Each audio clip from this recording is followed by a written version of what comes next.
Floor's yours. All right. Thank you very much. Good evening, everyone. Good evening, students. Welcome to Fall 2021 at California State University, Dominguez Hills. I am your host today for Toro Tuesday Power Hour. My name is Gilbert Hernandez, and I am the Senior Coordinator of Alumni Relations here at Cal State Dominguez Hills. And I am pleased to welcome our guest today, Ms. Ilyanna Gutierrez, who is the Manager of Media and Broadcast Operations for the U.S. Soccer Federation.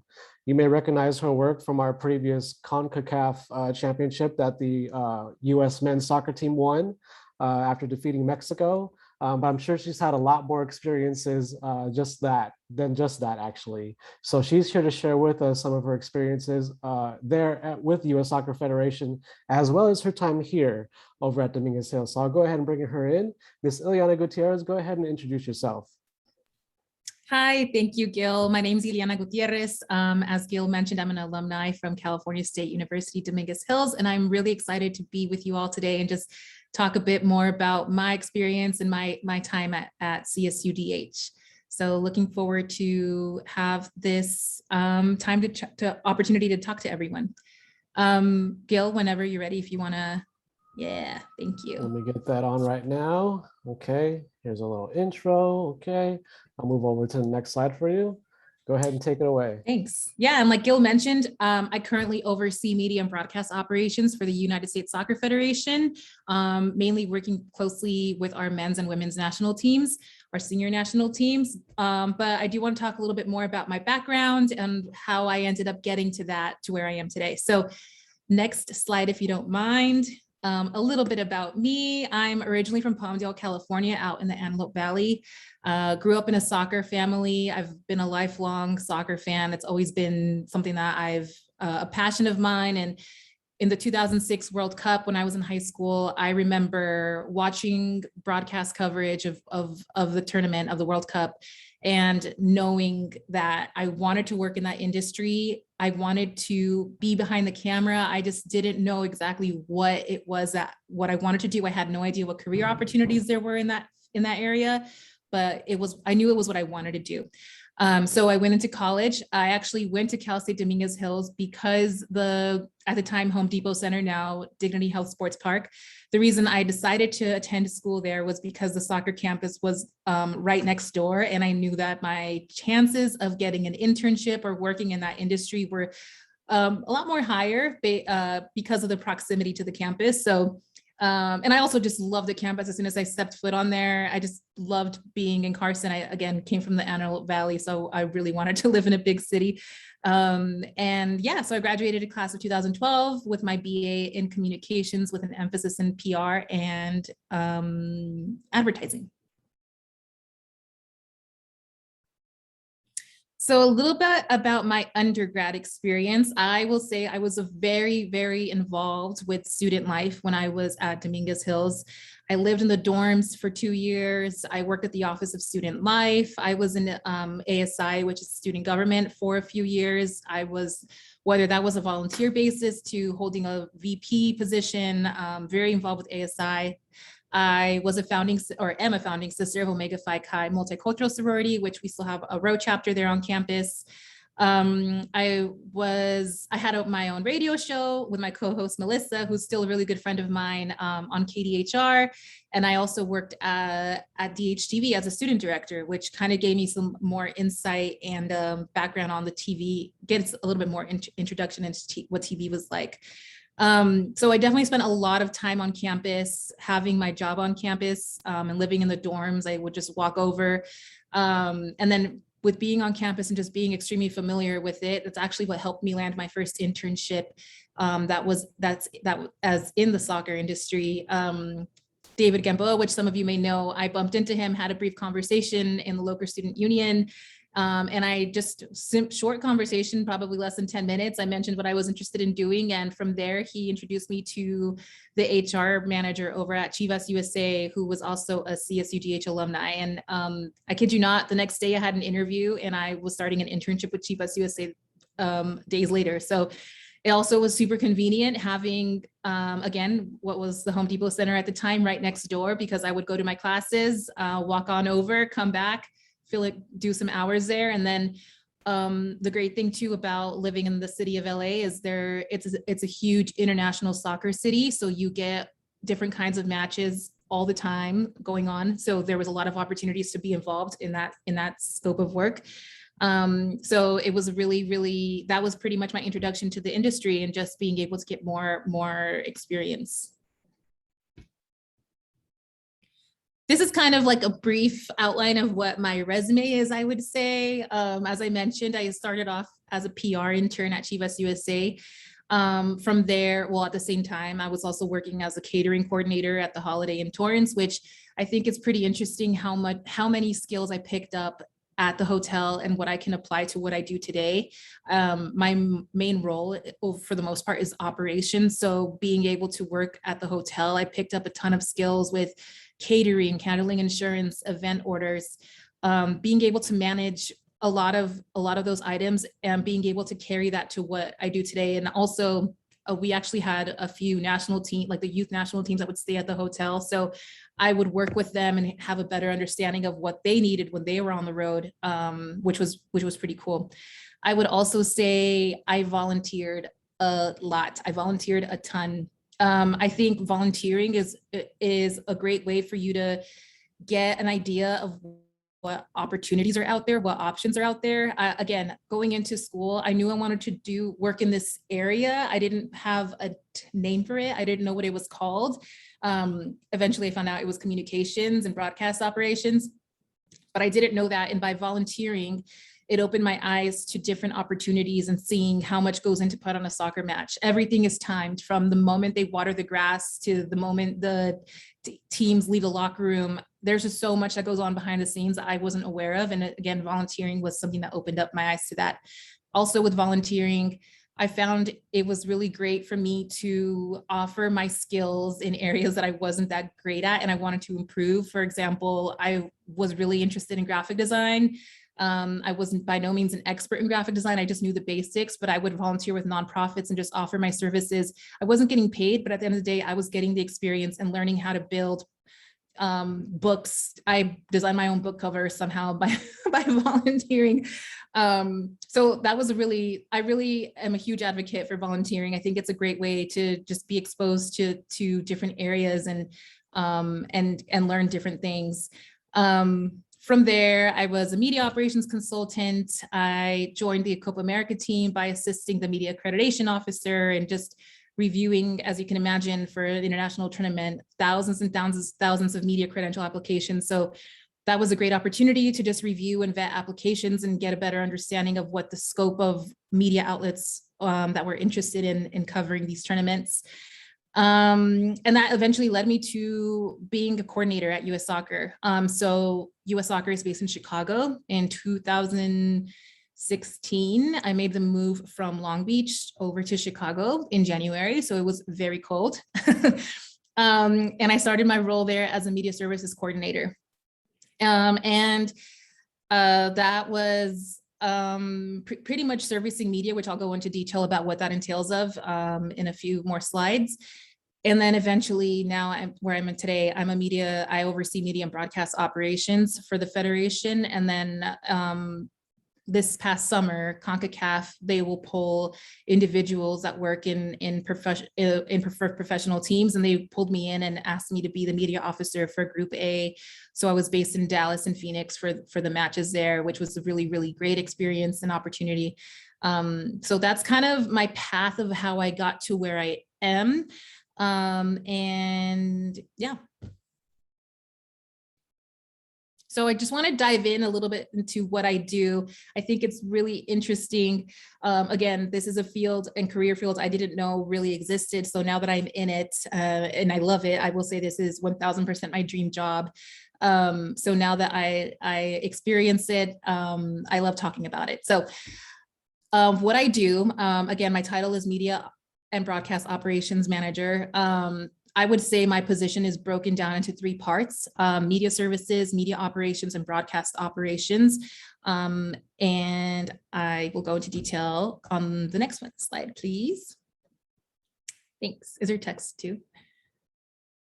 Oh no, okay, it's fine. There's no text, but that's totally fine. So Media services, what I do with media services is basically what it sounds like, servicing media. So that involves the accreditation process. A big part of that, though, is making it so that you're helping media basically make their job easier, right? You're providing them with resources that they need, internet, workspace, what makes their jobs easier when they're covering the team. So a great thing about working in international soccer is that you play inside and outside the country. I'm actually in Nashville right now. Our national team kicks off, the men's national team kicks off World Cup qualifying on Thursday in El Salvador. So I'm here with the team in Nashville and we're heading to El Salvador tomorrow. So my function with the team right now is basically to service our media members. We have about 20 media members that are based in the US, ranging from the Washington Post, the New York Times, LA Times, just Univision, national media members that are making the trip with us down to El Salvador tomorrow. And my job is pretty much to service them. So what I do is I coordinate logistics, the transportation, the accommodations, timing things out. How are they getting from the airport to the hotel? Sometimes, sometimes they're embedded with a team. So my job is to handle all of that for them so that it's easier for them to just show up and do their job. And a lot of times, the stadiums that we're going to aren't the same standard of stadiums that you're used to seeing here in the States, because we obviously have NFL stadiums, college stadiums, MLS stadiums, a lot of stadiums to choose from here in the US. And it's different when we're traveling and on the road. For media services, I picked these two pictures because these are two of my favorite experiences based off the media services side of my role. As I mentioned, I travel for big matches to service our media. The top one was my first time going to Estadio Azteca in Mexico, and this was ahead of the June 2016 World Cup qualifier. So it was a pretty cool moment, being able to be on that field. My parents are from Mexico. I'm Mexican American and grew up supporting both national teams. So it was just a really cool experience to be on that field and being there for a match in such a historical stadium. It's massive, massive, massive. And it was just really great memories there, because we ended up tying. And also the one right below that was following. So for the Women's World Cup in 2019, we had about 20 media members that traveled to France to follow the women's national team. And again, that was a massive program I put together. We were in, I think, 6 different cities across France, and I was coordinating transportation, hotels, and press conferences, and doing everything I could to, again, make it an easier job for the media to cover the teams. And the ultimate payoff was the women won the World Cup. So this is actually on our way back from France. We were on a private plane, and I'm there holding a bottle of champagne with our head coach who's holding the World Cup. So these are two of probably my favorite experiences, most memorable moments with the Federation so far, and tied to media services. So I had that on there for that one. This slide is a bit more about media operations. So as some of you may know, if you follow soccer closely, we don't have a home stadium. We go into different stadiums across the country, whether they're NFL venues, college venues, MLS venues, et cetera, and we make them into our home stadium. And our goal is to create a consistent level of service for media members so that they know what to expect when they're getting to the stadium. And that extends to sometimes outside matches as well. For example, during the pandemic, we've had a few matches in Austria because it was a neutral site, it was a closed door venue, and having to coordinate and manage a broadcast production and media operations from abroad, it was a really, really great experience. And these are just a few examples of media operations items. For example, the one on the far left was when we announced our new head coach. He's the current coach of the team, Greg Berhalter. And we always try to do something exciting in New York City because that's where most of our national media is based. So this was actually a venue in Manhattan that we totally decked out. And I coordinated all of the, again, catering, setup, we'll work closely with our brand team in setting that up. And having a great announcement for our head coach. So that was something exciting that falls under our media operations bucket. The middle one there is what we call the mix zone, international soccer mix zone. It's where interviews happen after the game. So again, We don't have a home stadium, so having to set this up is really unique, especially because a lot of regular soccer teams don't do this. For the most part, they have locker room availability. Same way that when you watch like the NBA and you see cameras and reporters inside a locker room interviewing players, having a mixed zone is very unique to soccer, international soccer. So when we go into venues, having to be strategic in how we're building it out. And this is an example of the venue in Philadelphia. It's called Talent Energy Stadium. Pretty much after the game, players will go to locker room, shower, get ready for interviews, and on their way to the bus, they pass through this area. And my job is to pretty much make sure we have lighting, we have our backdrops in place, we have a barrier for media, and then you kind of organize media to be able to conduct their post-game interviews. And then the third picture, which is so tiny you can't really see it, but before our women went off to France for the 2019 World Cup, we took over Twitter headquarters in New York, which was a really awesome opportunity for us because they don't open their doors often. And we pretty much took over their office space and made it all about the WNT. So this in the middle was a press conference that we coordinated with 3 of our star players. And it was just a really great opportunity. We have a ton of media on site, and it was basically, it was a media day. So we had all types of media outlets on site conducting interviews with our players. And it was a big event to coordinate and organize, but it was a really rewarding and a lot of fun, I will say. Very stressful, but it was a lot of fun.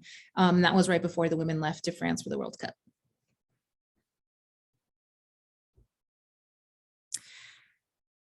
And for my last little piece of my position, I oversee broadcast operations as well. So that includes, as what's listed here, site surveys, camera plans, set locations, booth locations, truck compounds, transmissions. And I would say this is 1000% a favorite part of my job. When I was hired for US Soccer, I was not hired to do broadcast. So I came into my role not knowing a thing. I'm not joking when I say I did not know a thing about broadcast. But 3 months in, it was something that I was introduced to, and I took over it pretty much. And it's my favorite part. It's my favorite part of my job, which I think is funny because now I can tell you like which satellite to uplink a feed to in North America. Like random things I would have never thought that I would be able to talk on or speak on. So broadcast operations, again, we don't have a home stadium. So when we're going into stadiums, we have to customize it. For example, if we're in an NFL venue, their camera positions are different than what a soccer position would be. So you have to build platforms and coordinate that with the venue, have cameras there. There's a lot of planning and coordination that goes into our events when we're on the road. And these are just examples here. The top one was ESPN set for ahead of US Mexico. That was just a friendly in Nashville, which is where I am now. And it's a matter of, if they want to put their broadcast set in a certain area of the stadium, I have to work with ticketing, make sure that those seats weren't sold, have to bring in a staging company to set the staging up. So a lot of coordination goes there, working across different departments. The picture on the left, which I always joke around to our broadcast partners, is that my dream is to operate the orbiter camera, which is the low mid camera for soccer positions. And sometimes, we have the same crew for the most part that's on site for all of our matches. So I mentioned to them that it's my dream to operate the camera for one of our games one time, and he let me sit in the chair and take a picture, but I didn't touch anything because I was scared I would break the camera. And then the bottom there is just an example of a basic sideline position. It's not as extravagant as having a full-on desk on site, but it's an example of what the coverage looks like pre-game, halftime, post-game, which I will say, unfortunately, there's been times when the sprinklers turn on. So again, that's another thing that you need to coordinate with other departments and make sure that you're communicating so that you're not putting talent in a position where they would be wet sprayed by sprinklers. So that's an overview of the broadcast operations side of my role. And that's pretty much all I had for everyone today. If you have any questions, please feel free to reach out. My email address is listed there. And also if anyone has any questions right now too, I would be more than happy to answer them. Thank you for that, Ilyanna. That was amazing. You've taught me so much more that goes on behind the scenes when it comes to a soccer game. But I'm sure there's definitely a lot of questions out there right now. We will definitely check out the chat room just to see what people are showing. So let me stop sharing my screen for a second here. And let's see. I got a one question that came from Demetria. It says, who does your lighting? Well, it varies everywhere, I will say. Again, we don't have a home stadium. We're in different markets all the time. For example, this month alone, we're in Nashville, we're in Cincinnati, we're in Minneapolis. No, we're not in Minneapolis until next month. We're just in Cleveland. We're just all over the place. So we don't travel with a specific company. It's depends where we're at. A lot of times we just rely on the stadium to handle that for us. Okay, so the stadium is pretty much well equipped with everything that you need. Yep. Do you ever have to go outside of that to get other resources, perhaps? Does that fall onto you? Does that fall onto someone else? How does that work? Or are you basically well equipped in each stadium that you go into? There have been cases where a stadium is kind of bare bones and you have to outsource it all. So that has happened before, having to do a full-on tent build out and bring all that in. But planning and coordinating in time. Okay. If I Sounds can good. address that Bruce Arena comment, which I think he was great to work with, but that picture actually I was terrified in because I didn't know I had to translate for Bruce on the spot. And and it was game, we were in Honduras, I believe. And it was just I mean, I'm bilingual, I speak Spanish, but translating is a whole other level of mastering a language. Right. And especially if you take in consideration accents. True. So it was a huge challenge. It was exciting. I think when you're on the spot, you have no option but to just get through it and figure it out. But that was my first time translating, and I've had to do it a few times since then. And yeah, it's always a really intimidating experience. It happens, but if anything, it may have opened another opportunity for you. So I do have some other questions that are coming through the chat here. So Alexandra wants to know, are there any programs or events you can recommend for someone trying to get into the broadcasting business? That's a great question. I know that I'm not super involved with the crewing process for events, but I know that if that they usually go with, and if you want, Alexandra, feel free to send me an email and I can get more details for you on that. But in terms of broadcast specifically, they typically, so our broadcast partners are ESPN, Fox, and Univision, and they typically handle all of their crewing directly. The one role I will say that you can actually probably reach out to a club or team that's by you is they call something, it's called the red hat. And that person is pretty much on a headset and their job is to manage the match timeline and make sure that we're kicking off on time. Or say if you see a celebrity sitting in section 103, you're communicating that, because in the truck is where you have the director and producer. They can't see the field the way that you can see the field. They are just seeing the field from the cameras.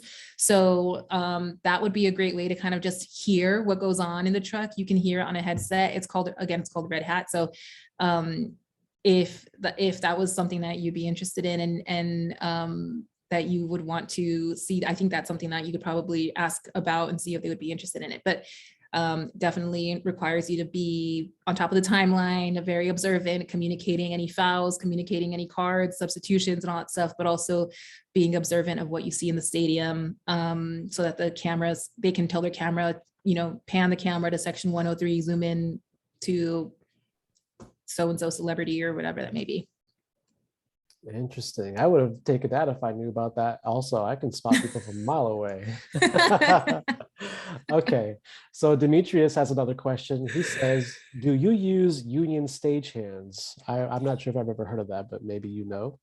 Yeah, so it varies. It varies where you are. Some venues are union buildings where you can't. Well, you have to rely on the staff that's in the venue to coordinate all that stuff, and then it just varies in what area you're working in. Recently, we had a double headers in Houston. A double header is when you have one game right after the other, and when you work over a certain amount of hours, you have to meet those requirements for the union that is working with us. So for example, if you're working, you pretty much pay overtime after a certain amount of hours. So yes, I wouldn't be able to tell you the details on unions, but definitely it just depends where we are when there's a union on site or not. Okay, awesome. Thank you for that. Justin has a question. How can we start with getting connections at CSUDH with working with sports organizations? I know LA Galaxy is right next to our campus, and I would love to work there. Justin, if you would want to send me an email as well, I would be more than happy to put you in contact with who I know at the Galaxy, as well as just let me know what areas you're interested in, because there are different departments there that I could connect you with. So feel free to send me an email and I would be more than happy to put you in contact with them. And right there, everyone, is the power of the Toro Connection. Obviously, we have alumni everywhere, and we want you to utilize them as much as you can, because they may have opportunities for you would not have even dreamed about. I mean, we just heard about Ilyanna talk about an area that she thought she probably would never get involved in, and she's deep in the behind the scenes era of the US soccer world. So I'm glad that we have her here sharing this knowledge with us. I'm going to keep that red hat in mind. Let's see. I don't have any more questions here at the moment, but I'm sure others will come up. So with all this that you're doing at the game, do you actually have time to even watch the game at all? Do you see any of the action? That's so funny. That's a funny question, Gil, because like I mentioned at the beginning, was a lifelong soccer fan, super passionate about the sport. And I will tell you now, not that I'm not a fan of the sport anymore, but I don't watch games anymore, really. Sometimes if I'm in the stadium, I'll watch some of the game, but what's funny is my job picks up pregame. I'm getting media in the stadium, coordinating arrival interviews, making sure we're taking care of our broadcast partners. And then my job picks up again postgame when we have press conferences and mix zones and other things to take care of. So during the game, I actually have I am probably available to watch the game, but I usually find myself running around trying to get something ready for postgame. So I think that's funny, but right now, I wouldn't say I have a favorite club team anymore. I don't, it's kind of just became strictly business. No, I'm just kidding. Obviously I support our national teams and want them to do well. But that's as much as in terms of knowing a roster and following teams, I would say just our national teams. Yeah, and I gotta agree that's just great, because we're fortunate enough to have an alum that is on the U.S. national soccer team who actually won the championship. His name is Gutiérrez Zardes, and I believe he graduated in 2018, if anything. But he has been on a tear. He was playing for the Galaxy while he was a student. He got traded to the Columbus Crew, and he won a championship with both teams, LA Galaxy and the Columbus Crew, and he went on to get a gold medal, gold cup recently. So great that. Have you ever had a chance to meet him by any chance? Yes, he's such a sweet person. Yeah, I've been on site for camps that he's been called into. Awesome. I know we have a couple others. I know we had Tony Alfaro, who played for the Seattle Sounders for a little bit, and I think he was moved over to the Guadalajara Chivas for a little bit on loan.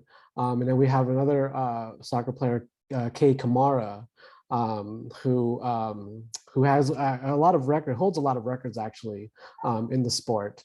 We recently talked to him a couple months ago, who the Athletics actually brought him back to have a talk. And so I actually had a class with him. And so to see him out there playing and in the video games and stuff like that, I'm just I had a class with this guy, we were only 2 rows apart. I mean, it's just interesting how, how close you are to some people in your classroom, and you never know what they're going to become, later on in life. And so I would say network as much as possible, get your connections out there, share emails, share Instagram, all that stuff, and make those connections, because you never know where those are going to take you.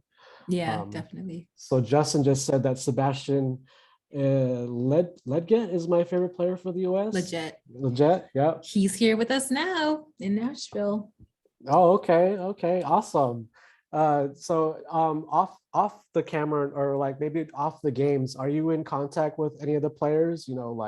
I don't know, do you guys go and have lunch together, or what happens, if anything No. outside of the games? Nothing at all. You go home and sleep, No, they right? have a pretty strict schedule in terms of their meals and all that stuff. And to be honest, most of my time, well, COVID has definitely changed things because we're pretty much stuck, not, I don't want to say stuck, but we are at the hotel for the most part all day and night, unless we're at the stadium. I get to leave to the stadium because I have to prepare at the stadium a few days before the match as well.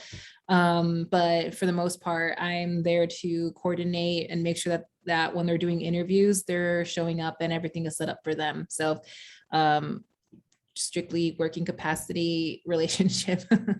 I got you. Gabriel posted a question on the chat. He said, what challenges have you had to face during your upbringings as a DH student? I think that's a great question. I think what was interesting, well, or what I really enjoyed, at least when I was at Dominguez Hills, I'm not sure if it's changed since then, but I was first generation Mexican American, and I feel like a lot of my classmates shared the same experience as me.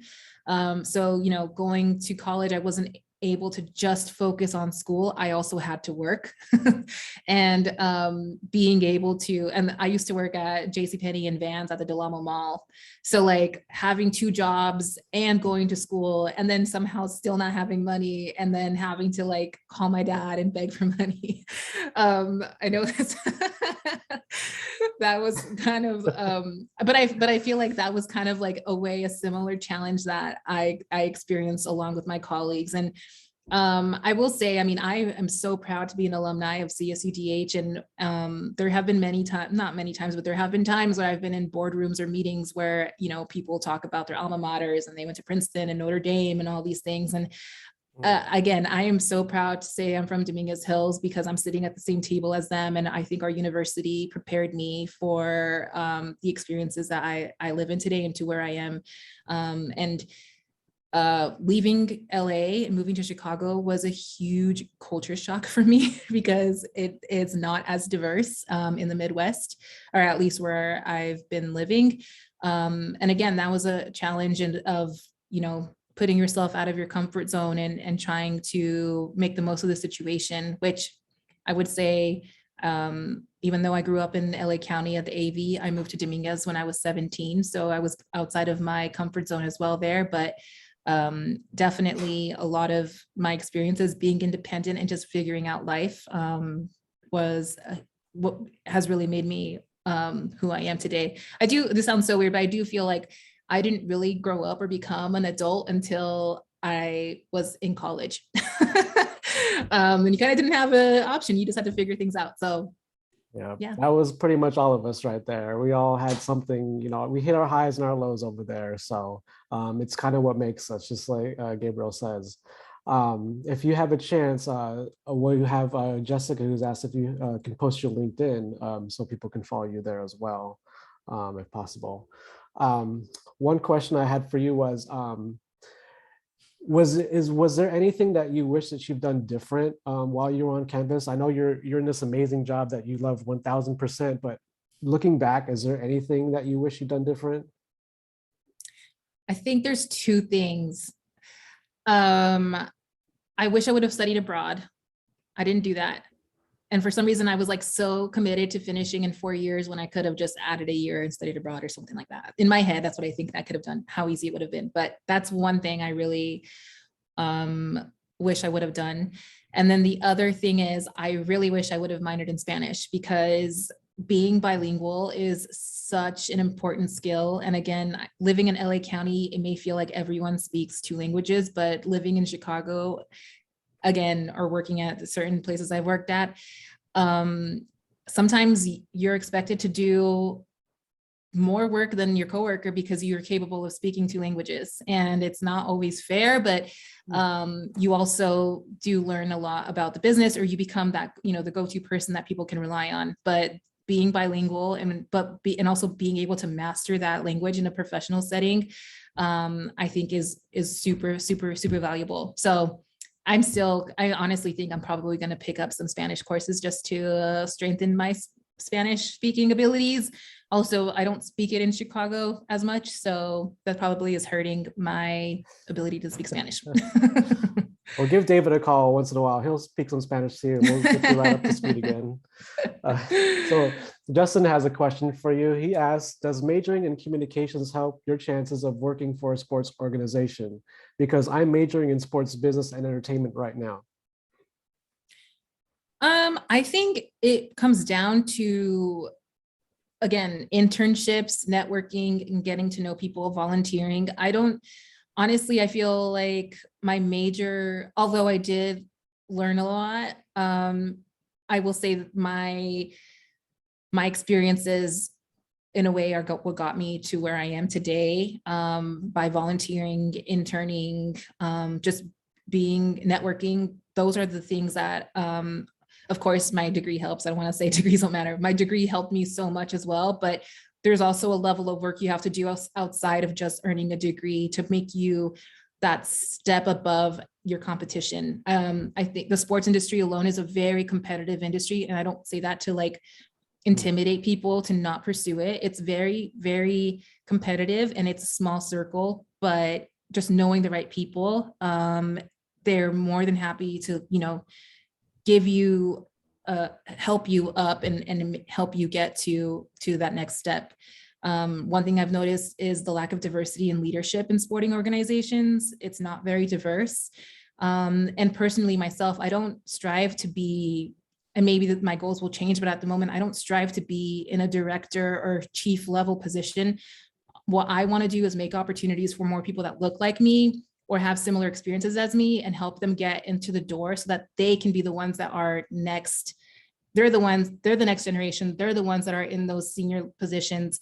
And that's something that means more to me than, me being in that position right now. So I definitely think you should do a major that you enjoy, that you're passionate about, that you are going to be super engaged with. But just remember that there's other pieces that you need to do as well to help you get in and put your foot into that door. Awesome. Thank you for that. Now let's talk a little bit about Chicago here. Fitzroy has a question, and I'm similar to this one here. Do you like deep dish pizza from Chicago? I'm gonna not be allowed to go back to Chicago for saying this, but I don't like deep dish pizza. It's too much. No. Oh no. It's too much. Wrong answer. I know. I love it. I've always wanted to try it. So despite what you say, I'm still going to try it, and I'm probably going to love it. But but how was your time in Chicago? Let's go a little bit more into that. Did you do anything? Have any other experiences in Chicago while you were there? Maybe not soccer related or maybe sports related, but I'm kind of get you to talk about the Bulls a little bit. Did you go? Been to one game. Okay. I travel a lot for work. I've been in Chicago for about 5 years, and during the pandemic, I was at my mom's house in LA or in the AV. So I think being in Chicago for 5 years, I've only experienced, this is my first summer that I've experienced in Chicago because I've been traveling. I usually travel, I think in 2019, 50% of my time was on the road. So it's kind of pointless to have an apartment and pay rent because you're never there. So there's a lot. I'm the worst person to go to for tips on what to see. It's a beautiful city. There's always something going on, but I'm not a true local. I definitely have a lot to explore being there, even though I've been there for so long. Not bad. It doesn't hurt to ask. I just was curious about it. Yeah. As far as your KDHR or DHTV, were there elements at Dominguez Hills that maybe that helped you in your current position or maybe during your internship? Were there extracurricular activities that you did that may have helped you to make your job easier on you at all? I think what helped a lot is having a basic understanding of with what you mentioned with KDHR and DHTV is having a basic understanding of how to operate a switchboard or how to operate, those things. That's not what I do today, but just having an understanding of it helps you and it goes a long way.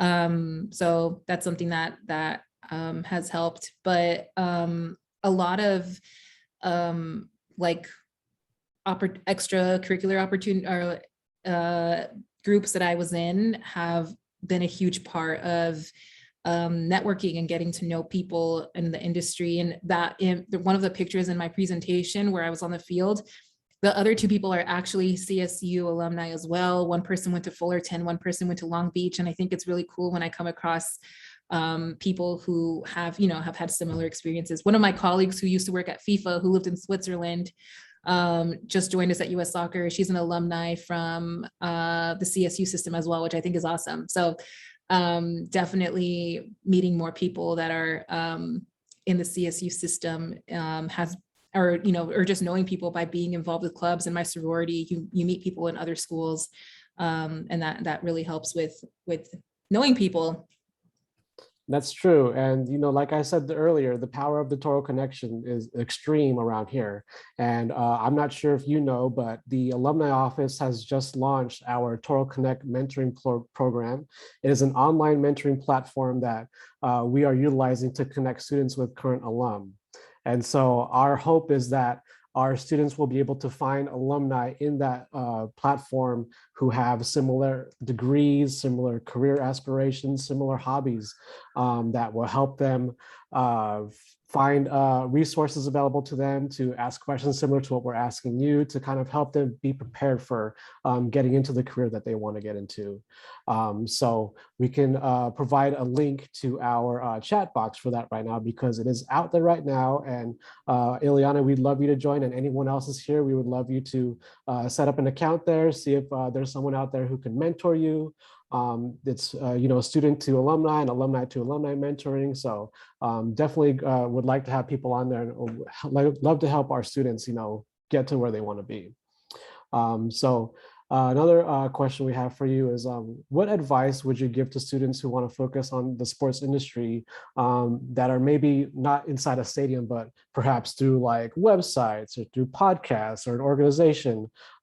Is there some advice you want to give on that? A lot of what I'm seeing, what I would say is don't be scared to try it out. Like just do it. Like just start that podcast, create that website, write things. Like you won't get to where you want to be eventually unless you start somewhere. And in my role, I do oversee media applications. And a lot of times, not a lot of times, but there are a handful of times where I'll come across a website that I know is pretty new. They're putting out quality content, but they don't have the following, or they don't have obviously like ESPN numbers, which is totally fine.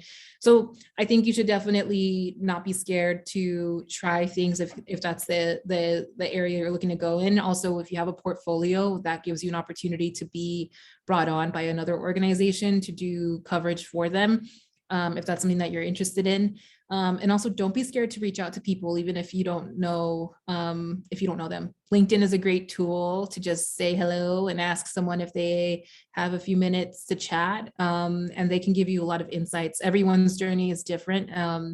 But I definitely think don't be scared to tell people what you want to do, and don't be scared to talk to people. Because honestly, you got me to where I am today by just telling someone what I wanted to do, and them being able to connect with people. So I definitely recommend that. What is that quote? I think is the mouth that doesn't speak doesn't get fed. So it's really good to make sure that you voice kind of what you want. I mean, you might never know that someone may have the answer right there in front of you. So that's why I've been telling everyone that I meet, I would like to have $1 million, because you never know who's going to have it. You never know. And they'll just hand it right over to you. Hey, it might happen one day. I'll let you know. I'll have a Toro Power Hour for myself, and I'll let them know that, hey, this is what happened. So what can you share with students who are curious about moving out of state, or, for college? Obviously, you were still within the state, but you had to travel a little bit to get to Dominguez, and it was definitely new ground for you, even more so after your internship moving out to Chicago and to Nashville. And I'm not sure if you've ever went to those places ever before, but how did you prepare yourself, for these transitions, going from place to place into places where you probably didn't know anyone? Yeah, so when I moved to Chicago, I had only been there once before, and that was for a conference with my sorority. We had our national conference in Chicago one year. But I definitely recommend to do your research before you go somewhere, just to understand the weather, because I moved in January when it was freezing. I mean, I would have moved regardless because of the job. And also just be prepared when you do make the move in terms of like having housing set up. Because I didn't do that when I was in Chicago, and it was a pretty rocky start. That's a story for another time. But definitely do your research, and make sure that it's a place that would match with you, or that you feel like you would be happy in. And luckily my sister lives in Detroit, so I have her nearby, but that's the closest family I have outside of California or Mexico. Wow. Wow. Okay, that's great information. Definitely great information. As far as your time at Dominguez, were there any changes that you were wanting to see? Was there anything that you wanted to look forward to? I'm sure you've looked on Instagram and saw that we got 3 new buildings on campus. Did you ever see that happening when you were about to graduate? I think once like the year after I left, that was when they opened up like I don't remember. I remember seeing like that there was like a restaurant that was opened up on campus, and I was like, they couldn't wait. They couldn't do it 1 year sooner. I'm just kidding. Um, I I mean, I graduated in 2012, which is almost 10 years ago, and it's crazy to think about. But I honestly remember leaving the campus when I left Dominguez Hills. I felt like fulfilled. I felt like I had everything I needed for my undergrad experience. And I'm sure if I was to go now and see all these new buildings, I would be like, oh, that would have been awesome to have too. But there wasn't anything that I felt was missing when I was an undergrad there. And I'm not just saying that because I'm on this call, but I truly feel that way. Again, I'm such a proud Toro alumni. And I feel like I had everything that I needed. And there was also a ton of resources that I probably should have used that I didn't use. So definitely check to see what's available to you on campus and take advantage of those things. Definitely, definitely. I'm sure that involves getting involved with the student body, which you did. You were involved with ASI. So, and you did found an organization also, Omega Phi Chi, correct? A Yeah. multicultural sorority, and they're still active on campus. So shout out to them if they're here today watching us. Any professors that you remember? Any professors that you want to give a shout out to if they're here? I'm not sure if they're here, but anyone that you would say, hey, if you're looking for a communications course next semester, this is the professor you should go to, if anything. One of the most memorable professors, and I really enjoyed his course, I took more than one course with him, was Professor Russo in the communications department, and he gave courses on advertising. And his classes were just they were just so engaging, and he taught based off of his experiences in the industry. And it was just a great class. Like, it was a class that everyone would enjoy showing up to, and everyone was engaged in conversation and raising their hands and contributing to the topic. So he's definitely someone that stuck with me. And I remember on our graduation day, like the whole side of, we were just like chanting his name. Yeah, he was great. He's someone that I think of. That's great. That's great. He's definitely still on campus. So I hope we have students in here that are taking this course this semester, if not next semester.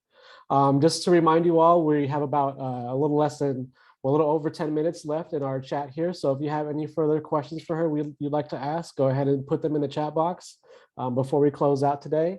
We want to know, let's see, Illy, can you name any internship or career opportunities right now, like maybe off the top of your head, that are available for students, or something that they could probably look into now? Let's say for maybe students that are going to graduate next year, maybe they can get their foot in the door now if they start like an internship, if anything. Is there anything in particular you can think of?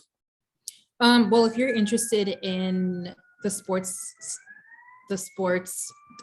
field specifically, I definitely recommend you look at Teamworks. I think it's Teamworks Online.